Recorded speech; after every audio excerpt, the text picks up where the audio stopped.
Hi everyone and welcome to my channel on Friday, March 7th.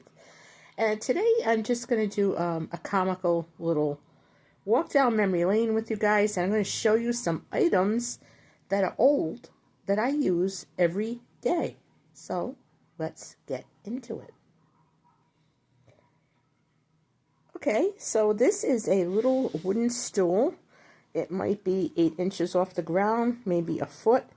This is solid wood, was handmade. My dad stained it, and it's old, but it's got a lot of character. This little stool was bought in Hampton Beach, New Hampshire in the late 60s. And my father bought it because I needed something to reach the bathroom sink to brush my teeth. I was a little knee-high to a grasshopper. And he paid $2 for it. There was a man on a truck, I'll never forget it. He had all these wooden items that he handmade and was selling, and this was one of them. So, yeah, it needs to be refinished. I get it. But I have it in my little TV den room, my little reading room, and I keep it by the couch right there, and I just put a cup of coffee on it or the remote, and it's absolutely perfect. I love it. I love this thing. Another thing I use all the time that is old, well, there's two things here. There is my dad's coffee pot that I make my coffee on top of the stove. This is an aluminum pot. He's had it forever. And it's just right. It used to be just right for me and Mom. One mug each. If we wanted more in the afternoon, we'd make another little pot. Another pot to this is, well, if you know, you know. Yeah, that's what I use to measure my coffee. Now, for you, those of you who don't know, these little scoops used to come in every, and I say can of coffee, that you bought.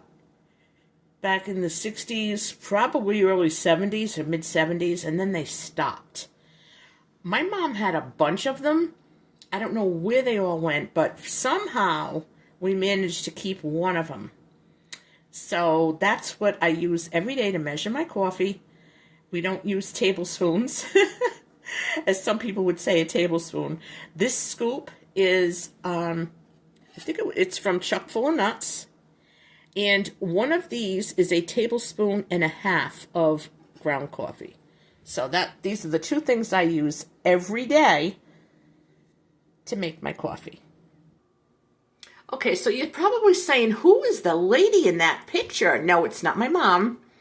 This is going back to the 1960s. There was a lady from our Armenian church who has a fantastic chudag recipe. And she was featured in our local newspaper at that time with an article written up about her. And that is our go-to recipe whenever we're making chudag. And everybody at the church wants to know how my chudag comes out so good. And yeah, I always use Mrs. Kazarian's recipe.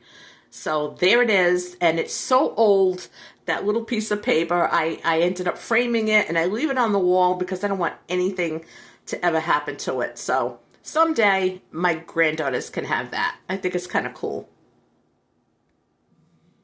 Now, these things that I use, well, not every day, but I use them often. These are pudding and Jell-O dishes. Now, these belonged, and there was a whole video that my mom clarified this for me. These were her great aunts. So they were my great-great, they were my daughter's great-great-great, and they are my granddaughter's great-great-great-great aunts. The only thing we're allowed to serve in these dishes is pudding and Jell-O. That's it. That's how Mom did it. Pudding and Jell-O. But really, the thing is, when we saw her take these out when we were kids and we knew she was making pudding, oh boy, we were so excited.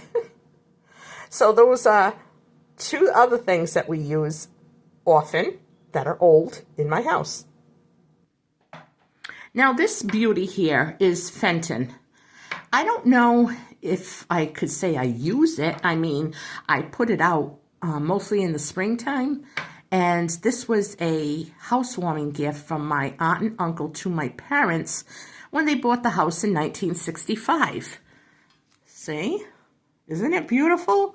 I mean, I don't ever remember my mother really putting anything in it. Sometimes I recall it like Thanksgiving or Easter, she would put like a bunch of candy in there, like the chocolate eggs and jelly beans, and it would be really cute. Or she would put the little Easter grass in there, and we would put colored eggs in there. But other than that, it didn't get used, it got displayed. I guess there's a difference, right? And this is one of my favorite items. This was my aunt's. This is a solid maple finish solid wood Boston rocker. This thing is huge, very comfortable. I love this chair. She used to have two of them, and she gave one of them away, but it's very comfortable. I do want to get a cushion for it, but it's very comfortable, and I really enjoy that. Now, besides the old pictures that are there, in the back is my aunt and uncle. Ironically, my aunt who had the rocking chair. And there's a picture of my mom back there as a baby and my dad's high school graduation picture. Those frames are as old as dirt. But that's not what I wanted to tell you. This table was made for my aunt, the aunt that's in this picture, when she lived in her house. I think they made it in the 50s. It was my other aunt's brother. It was like an aunt through marriage. Her brother made this little telephone table, which is exactly what they called it.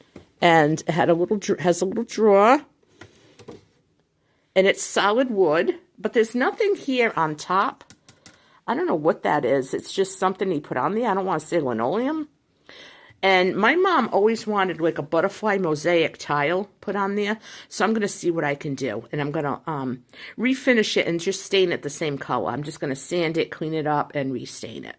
I really like that. I have that next to my sofa with a lamp on it. Now this I use. This was a vase of my mom's. She got this in the early 70s.